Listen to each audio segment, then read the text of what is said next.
All right, let's get started. Thank you, AIRsters, for joining this AIRstream Exchange. We're so excited to have TK Dutes and Willow Belden here with us. They're going to be talking about the risks they've taken in their careers and giving you some advice if you're thinking about following down a similar path. So I wanted to just give a quick intro to the two of them, and then they'll take it away and tell a little bit about their background and their story. I'm going to be moderating with a few questions, but anytime that you do have a question, feel free to just type it into the corner in your chat box and we will pull it up for them and submit it directly through my moderating. But anytime you want to jump in and ask something, I'll try to queue it up for them, and otherwise we'll just have the AIRsters take it away. So we've got Keisha TK Dutes with us. She is a freelance producer, event host, and longtime media personality. After a 7-year tenure at WBAI, FM's Rise Up Radio, and a degree in communications and burning the midnight oil as a nurse, she co-founded Bondfire Radio, which is an interactive digital network where she hosts TK in the AM and also serves as program director. Yeah. TK also recently received 32 nominations, I repeat, 32 nominations for Current's Black Talents in Public Media You Should Know About. She's also a 2016 New Voices Scholar and a Full Spectrum participant. And then we've got Willow Belden, who is the host and founder of Out There, an award-winning podcast that explores big questions through intimate stories in the outdoors. Before launching the podcast, she was a reporter and host at Wyoming Public Radio, and she's written for magazines and newspapers across the US and internationally. She's also contributed stories to NPR, has won several national awards, and she's an avid cross-country skier, mountain biker, and hiker. And I love this note that she's conquering her fear of heights by learning to rock climb, as am I. So, Woohoo! Let's take it away. TK, do you want to introduce yourself and tell us a little bit about your story? Yeah, I mean, you said it all the points. I guess to add to it, it's been a super unorthodox by every step of the way. I just finally quit my nursing job. So that was a 17-year thing, like straight out of high school. And all concurrently, I was doing all the radio stuff that I wanted to do, but access and cultural things kind of prevented me from going straight in and like knowing what to do, and like not having a mentor or people to say, hey, this is what doing radio looks like. You can do it too. So I just kind of like have been figuring out my way around so it's been taking me longer than it takes people usually, but I'm here and I'm happy and I'm loving it. What's happening right now in my life is good. Awesome. Well, welcome. Thanks. Willow, you want to say 2 or 3 minutes about yourself? Yeah, sure. So I think I kind of had a different approach to this, where I sort of like followed all the steps you're supposed to follow, and like it was a complete rule follower. And I was like, okay, well, I want to be an NPR reporter, so I'm going to go to grad school and I'm going to learn how to do radio, and then I'm going to get a job in radio. And so I did all that and was reporting and hosting for Wyoming Public Radio, which is the NPR station out here. And it was a good job, but I didn't love it enough. And I think sort of subconsciously, I didn't admit this at the time, but I think I realized that I didn't want to be a news reporter. Like that wasn't the kind of journalism I really wanted to do. But in my mind, I had to stick with it because like that was the thing you're supposed to do. And like if I didn't do it anymore, it meant that I was a failure at like life. And so in my mind, it's like, all right, well, I'm just going to keep going and doing this. Eventually it got to the point where I just kind of said, I'm just not happy with this. Like, and there are people in the world who like jump out of bed in the morning and are like excited about what they are going to do that day career-wise, and I want that. And so I decided to quit my job. I didn't know what I wanted to do instead though. So I decided to quit my job and take some time to figure out what was next. And for me, that involved going backpacking for 5 weeks in the mountains of Colorado. Like I literally quit my job, and like the plan was quit job, hike 500 miles, giant question mark. Like, I don't know what's happening after that. And it was a really tough decision to make. We can talk a little bit more about this later when we get to the questions. It took a long time to muster up the guts to actually leave the job that I had been working toward for so long, and that was like supposed to be my dream job. But after I, took some time to think about, to clear my head and think about what I really wanted, I finally said, yeah, I really don't want to be a news reporter anymore. I still want to do journalism, but I want to go into more personal, thoughtful, and introspective kinds of stories. And I finally like let myself be okay with that. Like I decided, okay, this is not actually, I'm not a failure as a journalist just because I don't want to do this one kind of journalism that I thought I was supposed to want to do. And so after that, I started the podcast that I now host, Out There. It's called Out There. We're about 2.5 years in. I have another person on board with me at this point. We are hopefully going to break even this year. We've won some national awards, and we can talk more. I'm happy to talk more about all of these aspects. But I guess the sort of upshot is that like this risk in giving up the stable, secure job to go out on a limb and start a business with zero business experience it's been really hard. It's been really lonely at points. I never have enough money, but I am way happier than I thought you could ever be at a job. So I mean, I think from that perspective, it's been totally worth it. Yeah, that's great to hear. TK, do you want to just add a little bit more about what Bondfire Radio does? And then I'd love to hear as well about what Willow mentioned about the certain feelings that were stirred up when you sort of decided to strike out on your own. And, if you knew this was the path you wanted to take and how that process went out. So Bonfire Radio, after WBAI, it came out of being frustrated, not having a place to say all the things that I had to say and then how I wanted to say them.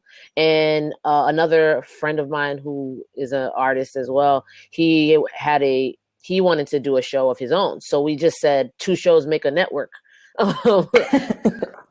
So that's how we started. But then along the way, other people were like, oh, I want to do a show and I want to do a show. And then I would just program them and just give them space. And we raised a little bit of money, and we got we started in my basement when I lived in Flatbush, Brooklyn. And then we got a real studio in Bushwick now. And so we're there. And so we record people that need recording, that are not part of Bonfire. We have it. So feel free to come down to Brooklyn type of thing. We're just there to give people like a point of access point to do their work. So, and support. And I do classes and stuff like that, private classes about podcasting or interviewing or whatever. So it's all about we'll talk about more of this, I'm sure.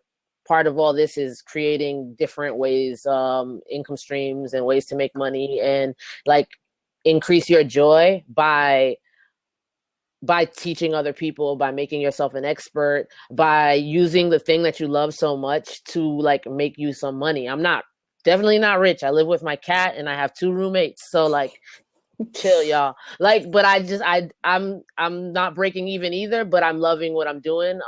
It was a long path because I was doing both things for a long time. So I never was able to do it as much as I could have done in radio. But that's because, you got to pay the bills. And once you enter the quote unquote matrix, you're stuck for a while. You're like, and what if I was ashamed, like Willow said for a second, you feel kind of silly. I should love this job. It's a good job. It's the job that people are like, why wouldn't you want to be a nurse? And I'm like, I knew it. I knew before I started. I knew while I was in nursing class, I didn't want to do it. I knew when I graduated. I'm a good test taker and I listen well. So I ended up being valedictorian of nursing class, what makes it harder to say no to a thing, right?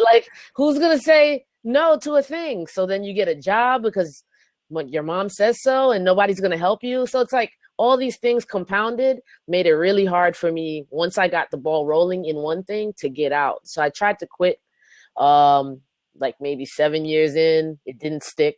I didn't have a plan. I didn't know the things that I knew now. I didn't know people. I was scared to talk to people. So all these things after that first time I tried to quit, I started to get over, right? I started to ask more questions, going to classes, panels, conferences, talking to people, networking. Hello, how you doing? My name is TK. This is who I am. This is what I believe in.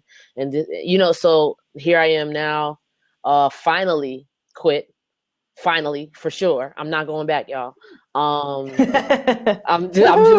I can't, right? And like all of that other stuff that I was talking about leads to like depression and anxiety and things that what I was experiencing, getting sick because of all those things, depression, anxiety, insomnia, because you're burning yourself off at both ends. So like, I didn't want to be like that anymore. Like people have said since my recent, going full freelance, they said that I look better, I seem happier, I'm glowing. I'm not pregnant, y'all, but I'm glowing. So something is working. I'm just gonna keep doing this. Awesome. Yeah, I'm really impressed at the tenacity that both of you have shown in this endeavor. And I wanted to ask, oh yeah, we have a comment here. Just a quick note to say you ladies are so inspiring and tough. Impressive. Hey, thank you. It doesn't always feel like that, at least at the beginning. Yeah. But I just wanted to say I had the same things going on with depression and anxiety and actually health issues that were linked to both of those. And that was a big part of what actually finally prompted me to quit, was my therapist saying, you need to make a change. And I was just like, oh God, this is scary. What are we going to do? That seems to be the crux of it. I went to therapy too. And she was just like, girl, oh yes, get a therapist, guys. It'll make you quit.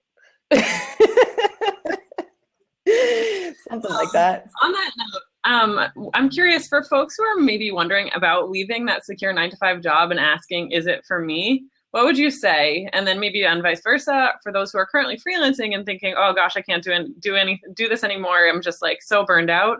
I'm trying to think about returning to something more stable. I think there's two ways that you can sort of like look at this world, is like, how much can you sustain with your own mental health, and how much do you create sort of the happiness and the fulfilling work life while still paying the bills? So do you have any advice about that? And whether, you even should leave a secure 9-to-5? Is that something everyone should do? Or can we do this in our nights and weekends? Willow, I saw you chuckle first.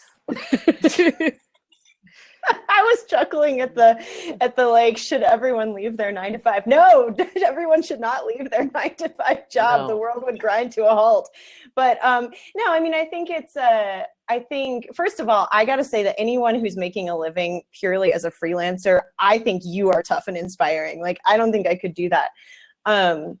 Just like constantly marketing your work and constantly trying to sell a piece to different places here and there. Like, that sounds daunting to me. And I know people make it work, and that's amazing. I think that leaving your 9-to-5 job is not something to take lightly. I mean, it's really nice to have a steady income. It's really nice to be able to like afford to go on vacation and have healthcare that doesn't cost you hundreds of dollars a month. And it's nice to know that it's nice to have colleagues that you can discuss things with and bounce ideas off of. That's something I really miss working on my own, is that like I kind of have to like, I'm just like working by myself a lot. So I don't think it's for everyone. I think quitting is something to do if you've gotten to a point where you're like there's this quote by Thoreau that goes, most men lead lives of quiet desperation. And I feel like that is what I had gotten to that point when I finally decided to quit. And I feel like it's that kind of a feeling that, if you just are just not happy and you feel like there's got to be more out there, that's when to take it seriously, and seriously consider it. The money thing is a real consideration. I mean, I think in some ways I was lucky. It's a weird kind of lucky. My mom had passed away several years earlier, and I still own her house, which is rented out. So I've got some income coming in from that. And that is a big part of what made me say, like, I sat down, I crunched the numbers. I like literally made a spreadsheet and was like, okay, here's what everything costs. Here's my rent costs. Here's like what all my expenses are. And can I afford to do this? And I kind of said, all right, if I'm careful, this works. And I'm going to keep doing some freelancing, and I'm going to do occasional teaching gigs and occasional like emceeing stuff or whatever, and piece it all together. But I'm very aware that like I am privileged in that sense that like if I didn't have that extra piece of income, it'd be really hard. Also, like if I had a family to support, that would make it really difficult too. Like it's just me. So like if I want to live a little more frugally, I do. Like it's not it's not that hard. So yeah, everything that Willow said, and to add, like it took me a little longer to like get out. So I was to stave off like that feeling of, wow, I'm not doing the thing I want to do. And I would do, like she said, emceeing, I would do all kinds of gigs, right? But then after a while, it took longer and longer to make those things make me feel good again, right? Like I would MC a wedding, or I would write something, or do a show, do a piece of radio, and then it would take me longer to find that same satisfaction as the years went on. But it helped me see how much I wanted this, how much I want to do this. So I wouldn't say quit your job, like, quit your job if it's hurting you. Like it was hurt. I feel like it was hurting us. Quit your job if it's hurting you, if it's hurting your psyche, if it's hurting your health. It's not worth it, right? Like it wasn't worth it for us to just stay in here and just, if I'm the same way, if I want to live more frugally, if I want to eat like dented canned foods, like that's on me, like it's not for everybody, but like I have to make sacrifices for myself and for what I want. And I also realized that while I was petering out on the regular day job, and adding more radio stuff in, I was piecing it together, like you said, Willow, piecing the money together, piecing all the things together. What I was realizing was that, girl, what did I realize?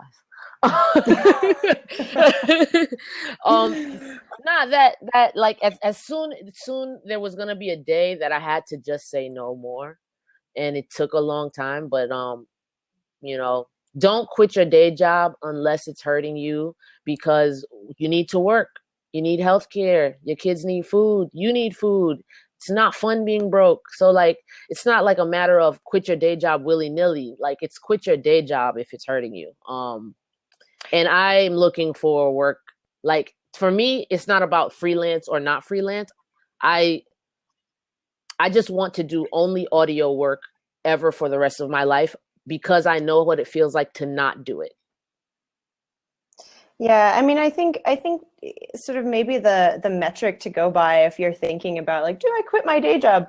It's like, well, does it feel sort of like, for me, it just felt viscerally, like totally viscerally right to do it. And I think once you've gotten to that point, it's probably a good idea. One of the things that I wanted to sort of mention is that I don't know if I said this already, but like it took me a year to muster up the guts to actually like decide to leave. And part of that was because I didn't like, it's sort of a lonely decision to make. Like you don't really want to be telling everyone you're thinking about leaving if you're not sure you're going to do it, because you don't want word getting back to your boss that like, oh, she's thinking about leaving if maybe you're not going to. So it's kind of like, I didn't talk about it with a lot of people, and to the extent that I did, there was also a fair bit of skepticism, particularly amongst people of like my parents' generation. So like I remember talking, I mean, my parents weren't alive anymore, so I didn't have them to talk about it with, but talking about it with other relatives. I remember my uncle at one point saying, this, if you're just going to quit your job and like you don't have anything lined up for afterwards, like, or you're gonna have gaps in your resume, like how's that gonna look to future employers? Like, I just don't know if this is a good idea.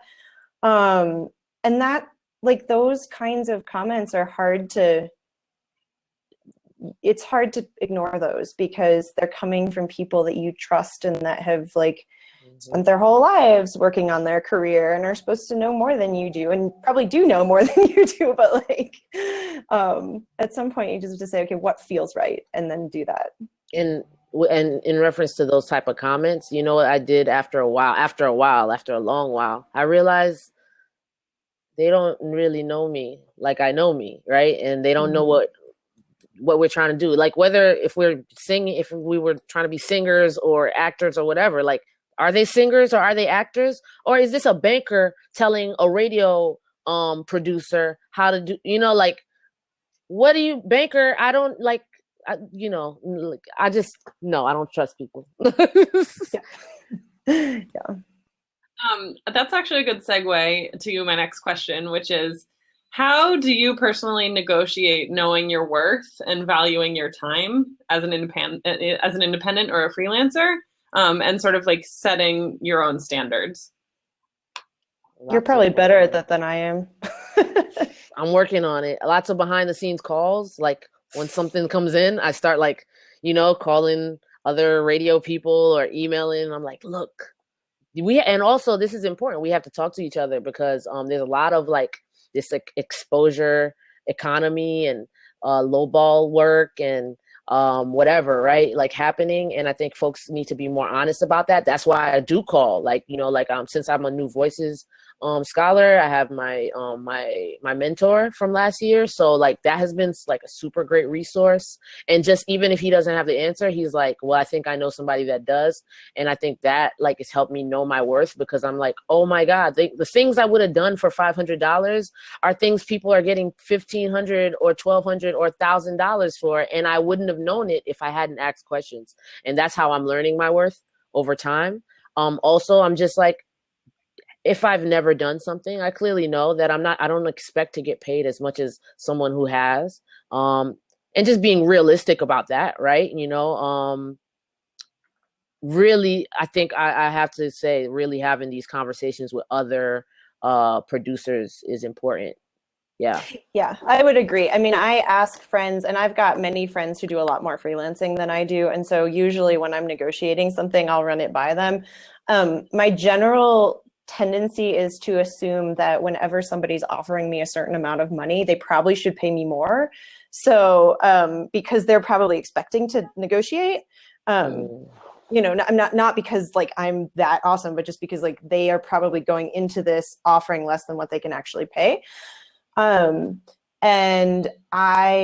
so usually I come back, whatever's offered, I come back and ask for more, unless but it sort of also depends on how excited I am about the project. Like if it's a really exciting project and they don't have a lot of money, and I know they don't have a lot of money, but I want to do it anyway because it's fun, like great, do it anyway because it's fun. But for other things where you really are doing it more for the money than because you're so excited about it, like I don't say yes to stuff if it's not worth my time. And I also, somebody suggested, I can't remember who suggested this at one point, but it was in some conversation about women not bargaining enough. And I'm sure it's not all women listening in today, but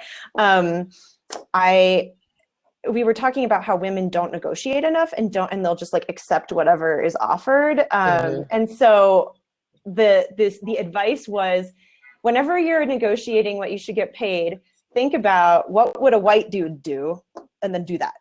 Yep. And so that's what I try to do. Yep. Like, sometimes it works and sometimes it doesn't. But yeah. And if one of your producer friends is a white dude producer, ask him what he got paid. What he would do. Yeah. Gig. Yeah. Yeah. You know. Yeah. Yeah. So, I try to do that. And I noticed this too, like because I take a lot of work from freelancers on out there, and the women don't negotiate. And I'm just like, why aren't you asking for more money? I mean, I don't have much more money, so like you're not going to get a lot, but like you should be negotiating. Like that's the right thing to do. So, I don't know. Ask for more. Ask for more.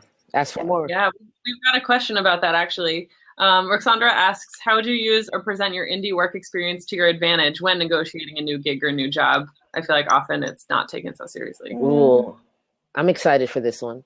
Yeah, go. Um, well, my thing has been like a lot of the stuff that I do, like I don't get paid for my morning show. I don't have sponsors. Like it's just me doing it. And that just, first of all, that just shows like level of commitment, responsibility. It shows the things that people want from an employee. So I'm like, hey guys, I've been doing this thing 3 times a week. I'm up to my 729th episode. Yes. So you want me, right? Or I try to appeal to their like common sensibilities. So just for an example, and I can't disclose like the place or whatever, but I recently went on an interview and their project was very not similar, but along the lines of something that I produced independently. So I decided I made a one sheet.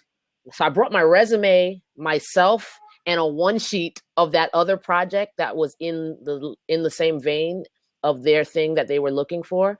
They're still looking, so I don't know. I haven't heard back to see if I was a fit, but they seemed really impressed with like, oh wow, the content.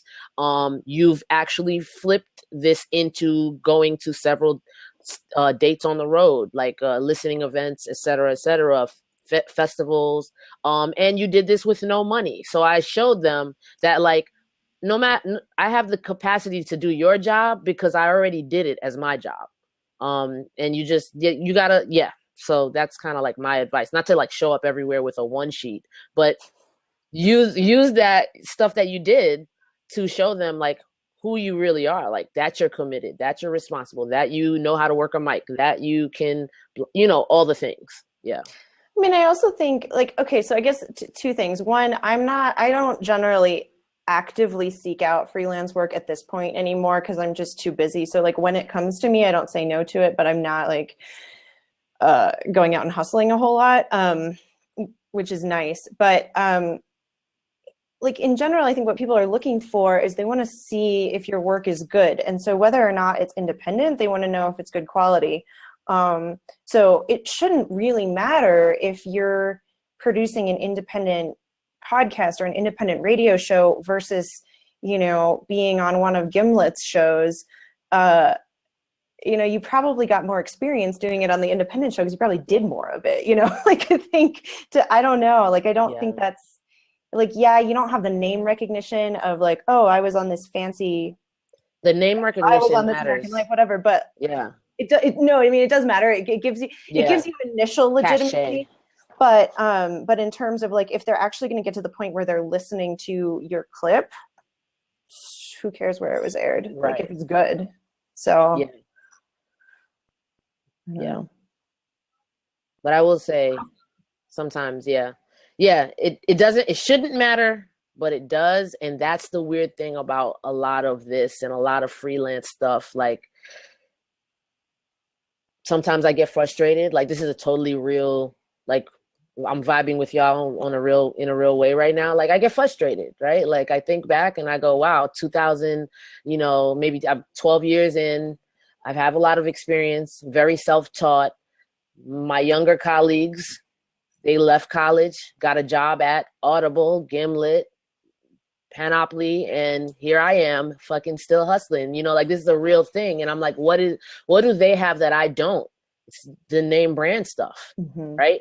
And work begets work, and it's hard to like get people to sometimes take you seriously. So like, that's why I go hard. That's why I'm like, you know what? Today I'm just going to produce my own thing because, I look for voids and I fill them. And then when I go on these interviews, I'm like, oh, already done. and maybe that's like, maybe they don't want a person that's like super go-getting like that, but it's already done. Did it, There's also like a little part of me that sometimes like when somebody is not taking me seriously because I like started my own show and it's only a few years old. Like there's part of me that's like, just wait, like 10 years down the road, you're going to be asking me for an interview and I'm going to say no, or maybe I'll say yes. But like, I don't know, you have to like sort of build yourself up that way sometimes and just say, you know what, sit tight. Like you're doing good work. You like what you're doing. Everything isn't always going to work out, but like, just keep at it. Yep. That's actually a crazy segue because someone has just asked a question. how do you say no gracefully and make yourself draw boundaries so you don't feel guilty doing that when you want to say no and, you know, take a risk and value your own work? Are we talking about saying no to like freelance work, or what are we saying no to? Yeah, the questioner didn't clarify, but let's just, say that it's a freelance, someone soliciting work from you. If I don't say no very often. Yeah, right. Right. If I have time, I'm sure, Willow, if you have time, you make time, right? Yeah. To like do certain things. Sometimes I do some math, like, or I get on the phone with a friend and I do some math, and I'm a part of this exposure economy and people realizing how thirsty we all are for work and exposure to and access to people has us doing stuff that we might not normally do. And if you sat down and did the math, right, if you have a certain event, right, that's coming up and it has X amount of people, you times that by admission cost, then you see, okay, well, how much does it cost to get the venue, book this person, that person, that person? Why am I worth $0? Like, if you need me to do a thing and you came to me, I also take that into consideration. Did I come to them or did they come to me? If they came to me, they need me. Then why is it that you came to me as a volunteer situation or unpaid situation than a paid situation or a stipend at least, or something that shows good faith, So I would say they have to show you good faith. And how do you say no gracefully? You just say no gracefully. You say, I can't do this right now. I have a lot of other projects, stuff like that, but you do a little math in your head and then you realize how that goes back to how much you're worth, right? You see that if someone is coming to you and they're not offering you something, they think you're not worth it. Yeah, and I think it's hard to remember that you are worth stuff. Like when I started freelancing, I was freelancing for this tiny little weekly newspaper in Queens, in New York, and I got paid $35 a story. Like actually $35 a story, wow. Right? Like, yeah. And at the time, I didn't realize how bad that was. Like I was just out of college and I was just like, I'm getting paid to be a journalist. This is the coolest thing ever. Yeah. And now I look back on it and I'm like, $35, good grief.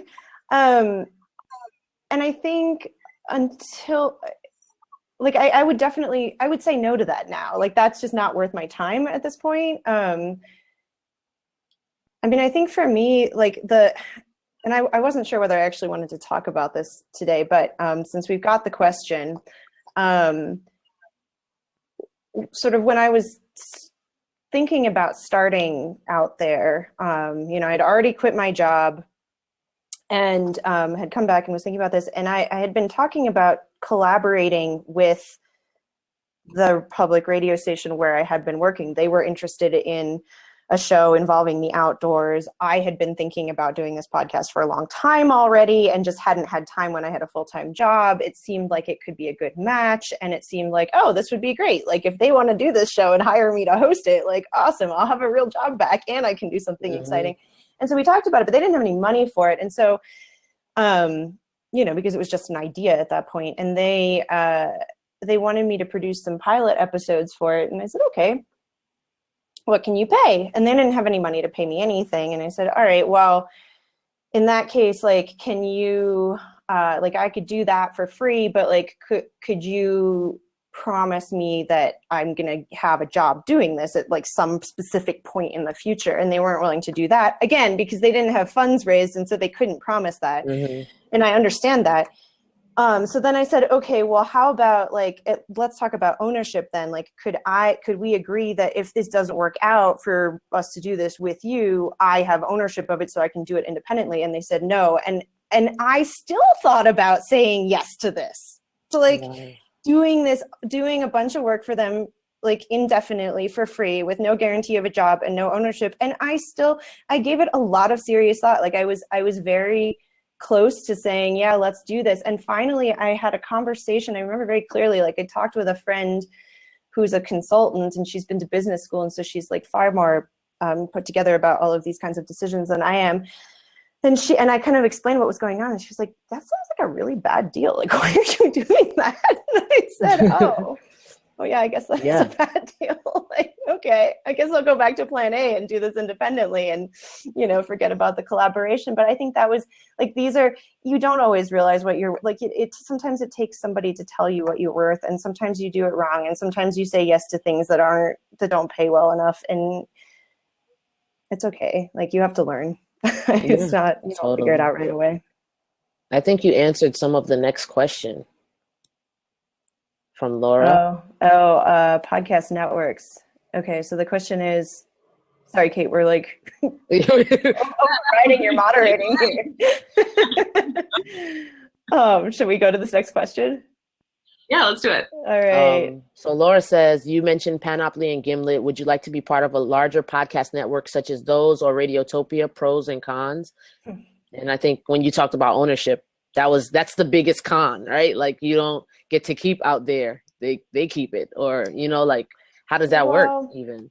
I think it depends on the network. It's something. Yeah. It's a question I've thought about a lot since the very beginning. And at the beginning, I would have said, yes, please. I want to be part of a network. I need support. I don't know. I mean, I don't have a good answer to that. I think that, like, if you're part of something like Gimlet, then yeah, you have a more stable job, and you have editors, and you have producers, and you have staff and all that. But there's something to be said for doing it on your own and just like doing what you want. If Gimlet called up tomorrow and was like, do you want to, like, we'd like to hire you and like acquire your show, there'd be some serious thinking about that. Yeah. Same. I'd like to be part of those things as a producer. I would definitely have to have a bigger conversation. I mean, and also the bigger conversation comes from like doing it so long on your own, right? Mm-hmm. Like, what changes? Is it really going to make my life easier? Is it going to make my life harder? So many things to think about. Ownership again.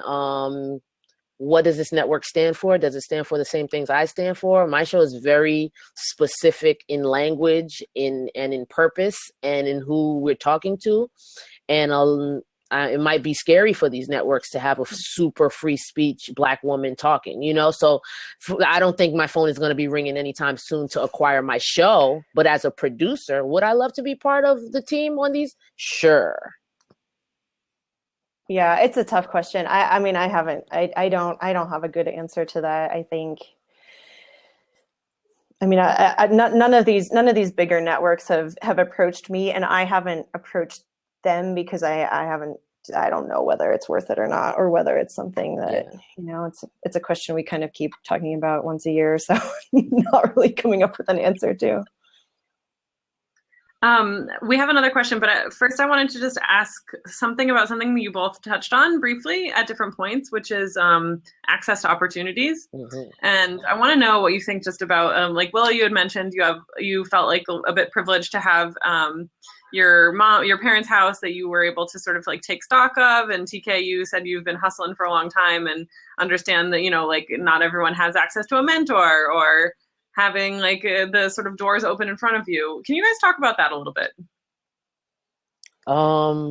Yeah, I guess, like, man, it's tough for me because, like, the access issue and being a woman of color, and I don't like, but I at the same time realizing I'm able-bodied. I am, I have an American passport, and like I can do things that many other people cannot do. But at the same time, realizing that it is still scary for some people to interact with, people of color, and then also maybe to interact with a woman. All right, like.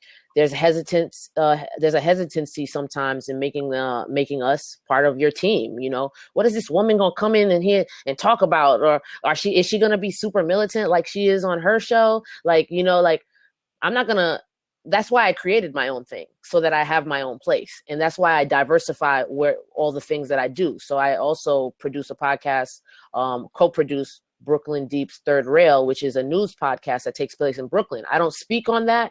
I just do the show, and I and enable the host to do their jobs. And that's where I'm understanding like that is not my place, right? But what people see of you is what shows up at the top of the Google search. So I think that kind of limits my access because they get scared for what shows up for me in the top of the Google search, right? So that's why I try to diversify. I did an audio drama earlier this year. Like, I don't look like an audio drama person, but that's why you got to do different things. And the access for that is me not waiting. And I think me not waiting, and like I didn't have a mentor, I didn't have money, I just said, well, what is how do you work backwards? What does a radio show sound like? It sounds like, okay, two or three people talking. How do they talk? They talk into microphones. Okay, go buy some microphones. My first microphones in my studio were $30 each. And we just got it done with a mixer that I bought from a guy on Craigslist in New Jersey that was at least already 50 years old. I had like an analog mixer. It was crazy, but that's what you do when you don't want to stop. You don't wait for people to open doors for you. You just open your own doors. Something like that. I hope I answered the question. Yeah, that's super inspiring. That's exactly what I was curious about. Willow, do you have thoughts? Yeah, I don't know if I can quite top that. I mean, I think so. I still work a part-time day job. So I have and it's like, it's not in audio at all. It's like I work at a store 2 days a week, and it's like, it doesn't pay well, but I like the people I work with. It doesn't require like any of the same mental capacity that I need to use for podcasting. And I know that there's a steady income coming in that's going to come in every week, no matter what. And so, yeah, I mean, like, I don't know what to say. I mean, I think if you can't make it work financially to support yourself by going out on a limb, maybe don't do it. Like, I hate to sound like not idealistic, but I do think it's something that, I mean, like TK said, you got to eat, like you got to pay your rent, like you do have to do that. And there are times when especially initially, early on, before there was any money coming in for out there, because now there is money coming in, that we're not quite breaking even yet, but soon. But before there was any money coming in for out there, I had a lot of sort of guilt going on of like, okay, well, not everybody has this like other little piece of income coming in, so like not everybody has the opportunity to just say, I'm going to do this thing that's not going to pay anything for a while and see what happens just because I want to do it. And I felt really guilty about that. And finally, it was actually somebody I met totally randomly on a vacation. I was talking about this, and he said, most entrepreneurs have some advantage. It's not necessary, like whether that's financial or some other sort of advantage. Like most people have some advantage. And so like, there's nothing wrong with taking advantage of the advantage that you have, and like building something good and something that you're proud of and something that you love out of it and something that other people are going to love out of it. So, I hope that's true.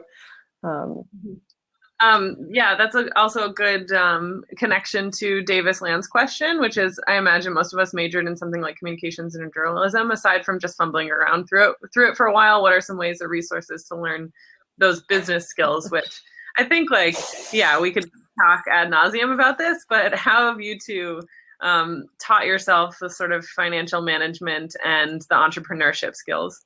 Still working on it. I figure if I'm not dead, it's all good. I'm not dead or in jail from the IRS. It's okay.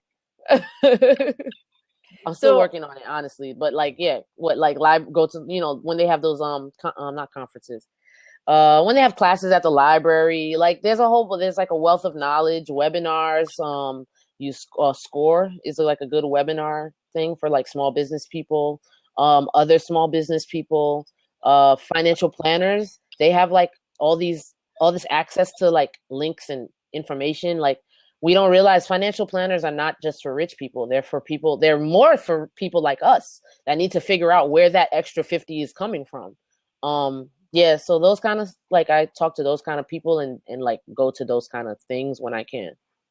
Yeah, I mean, I took advantage. So I live in Wyoming now, which is kind of the middle of nowhere in a magnificently beautiful way. But because it's a small town, I think they like there you actually like have access to a lot of people. And so I definitely, when I was started out there, I went and talked to, there's like a small business development center, and it's just free, and you can go in and like talk to them about starting your own business, and they like know things and tell you stuff. So I've made use of them several times. They've been really helpful. I've read a lot of books. I mean, I think that's my sort of default. Like, I don't know what I'm going to do. I don't know what I'm doing. I don't know anything about business. Let me read some books. Really, the thing that's made the biggest difference for me has been bringing a business development director on board. And that was something that I didn't think was really an option for a long time, because I didn't have any money to pay someone to do that. And so I just assumed, well, I guess I can't have one then because I don't have any money. And then actually I went to Third Coast last year and did they had these like one-on-one sessions that you could sign up with. I think they call them business doctor sessions, where you like talk to someone about for like 20 minutes about like, here's this business question I have, give me wisdom. And so I did, and I'm in this session, and it became very clear that, and I think one of the first questions that she asked was, well, do you like the business end of it? And I was like, oh God, no, like I hate that end of it. And she's like, oh, yeah, so we need to find you a business director. And I was like, but I can't. And she said, well, just ask. Like, some people are willing to do things for free just because it's an exciting project. And sure enough, I put out a call shortly after that and said, hey, I'm looking for someone to work with me on this. Here's what I need. Here's what I'm looking for. And I can't pay you yet until you bring in money. But I can promise to be like a great person to work with. And like, I'm excited about building something together. And I was amazed at the response that I got. I mean, I got a bunch of emails from people. I interviewed 3 of them. They were all super qualified, and ended up picking one who's been wonderful. And, you know, she knows that like once we bring in enough money that we actually have a profit, like we're both going to be able to pay ourselves. And until then, like she's making exactly what I earn, which is nothing from from the podcast. So, and it's been great. So I think maybe that's just like, sometimes there are options that don't seem like options if you don't have any money, but like there are reasons that people do things that don't involve money. So you can get help from those kind of people. Yeah.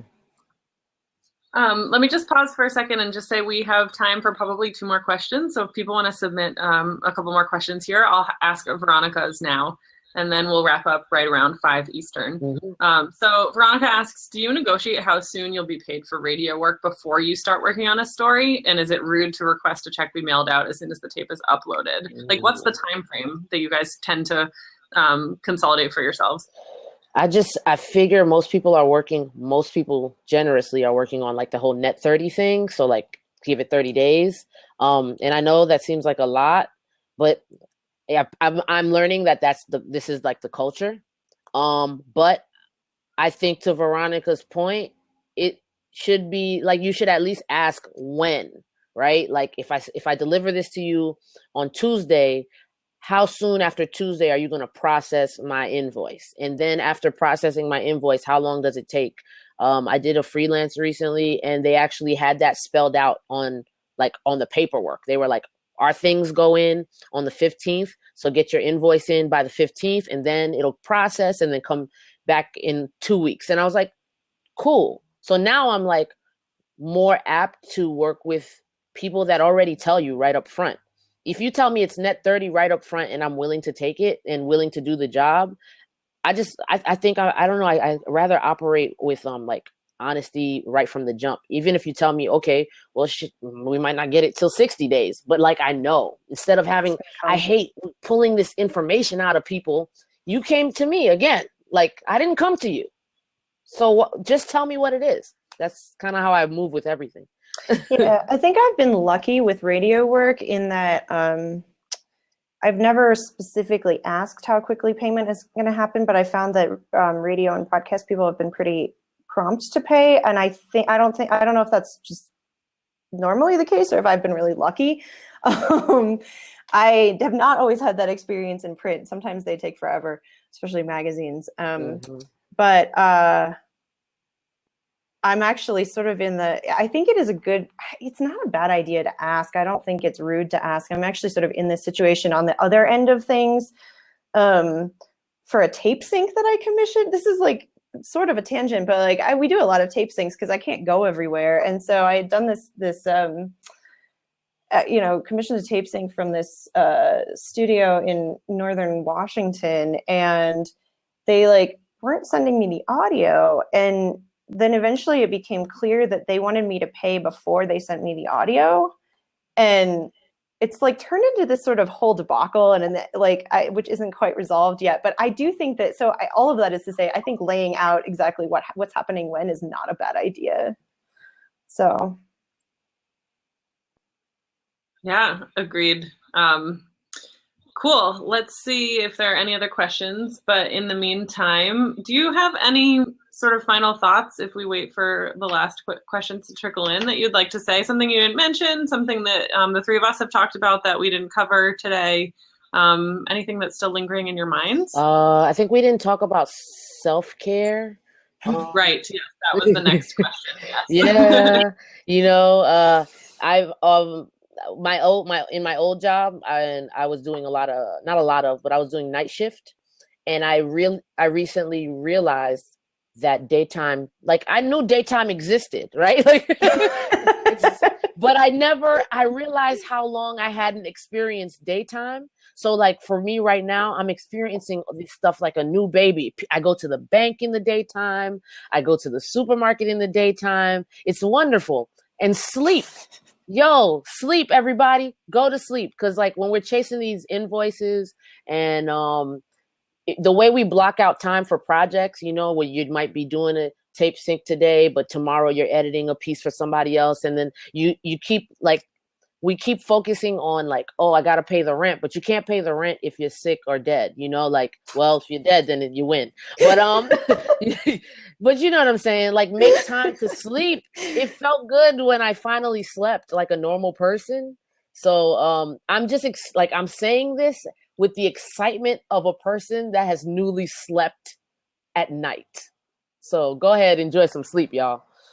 No, I would agree with that. I think it's really easy to get sucked into this, like, I am an entrepreneur, and so I must work 500 hours a day. Yeah. And like, because that's what entrepreneurs do, and they never sleep. And like, you listen, you hear stories about people who talk about like, well, yeah, when you're a small business owner, you don't have time to sleep. But that doesn't work for me. I mean, like I sleep 8 hours a night, pretty much most nights, because I need it. And I make time to like go outside and exercise. And I mean, yes, I am super busy, but I think it is really important to also like take care of yourself, because doing something like this, like taking risks, is exciting, but it's also really exhausting, and it can be overwhelming, and it can be lonely, and it can be, I mean, one of the things that I did, like, I think we've both talked about, like, we both feel like we're in better places now than we were before. But like, there's a time, like I'm a couple of years into that at this point. And there was definitely a while when I had first started the podcast where I was having big misgivings about like, this is really lonely. Like, I don't have anyone supporting me. I'm doing everything myself. I don't know how to run a business. I don't have time to do everything myself. And it was just like, I kind of got depressed about it. And there were a lot of days where I thought, well, gee, like, why don't I just go get another real job, like an adult, and like have a paycheck and benefits and like normal hours and whatnot. And I think, I got through that, but I think that it is important to just remember that you're a human with like human needs, and those involve sleeping and eating reasonably and like seeing your friends and taking at least one day off a week. I don't always manage that, but I try to have one weekend day off a week. You can't maintain it if you just work all the time, I don't think. Yeah. That's a great question. I have just a side question for you guys. Do you unplug from like either the internet or social media, or just like have a complete time frame where you're just saying like, I'm not going to check anything? Yeah, it doesn't seem like I do because it doesn't. It doesn't seem like I do. Don't let that fool you. Like I do. Like ignore. There's so much access, right? Like you have your Twitters, and you have the DMs, then you have Facebook, and then you have that inbox, then you have however many Gmails you have. And I've recently just decided, like on certain days, I don't have a set day, but there might be a day that's super slow, and I'll just be like, I'll just post on Facebook that like today I'm off. If you see me on Facebook, that's because I want to be here, but I'm not going to answer anything that I want to answer. Like people are weird and intrusive, and I find myself having to say it really loudly and publicly sometimes, but I do. Yeah, I mean, I just spent a whole week backpacking in the wilderness and was completely cut off even by phone from everyone. So I find that necessary sometimes. I also don't listen to the radio on the weekends. Like to me, that feels like work, and so I just don't do it. Like that's good. That's a good one. Yeah. Nice. There is no news consumption on the weekend. None. Yeah, good. Good job. One last question, then we're going to wrap up. But Roxandra asks, given your experience and wisdom, don't you all think this is a prime time for audio freelancers unions, a way to negotiate better rates and get labor representation with contracts, etc.? Yes. Yeah, you want to start one? Yeah, and therein lies the right. Who's going to start it? I mean, from the looks of the somebody listservs, can quit their day job and start it, and then we'll all join. Yeah, we'll join it. Yeah, but it's clearly a need from the looks of all the listservs, right? Like all the people that have all the questions, and it's hard, right? And there does need to be a discernment for our levels, right? How long have you been in it? What work are you doing? Is it like super grassroots independent, or is it like this like middle level independent, or is it corporate? Podcast work or radio work. Like we're like operating on some like archaic news media print / old time radio standard that it's not even real. Like our technology moves faster than our pay scales and the pay scales that we should all be looking at. We're all not looking at the same thing. So yes child, it's time. Great. Well, I think that's an awesome way to end. Thank you so much to TK and Willow for being here. And we will, on the Air side, on the Air Daily, be posting the link to the recorded version of this webinar, and we'll have it out hopefully in the next 24 hours. But if you do have other questions that we didn't get to answer, please just reach out to me. My email should be in the post on the Air Daily. And share with your friends. It'll be public, so everyone can see the sort of recorded version. So thanks so much, and I hope everyone has a great rest of your Wednesday. Awesome. Nice to meet you. Thank you.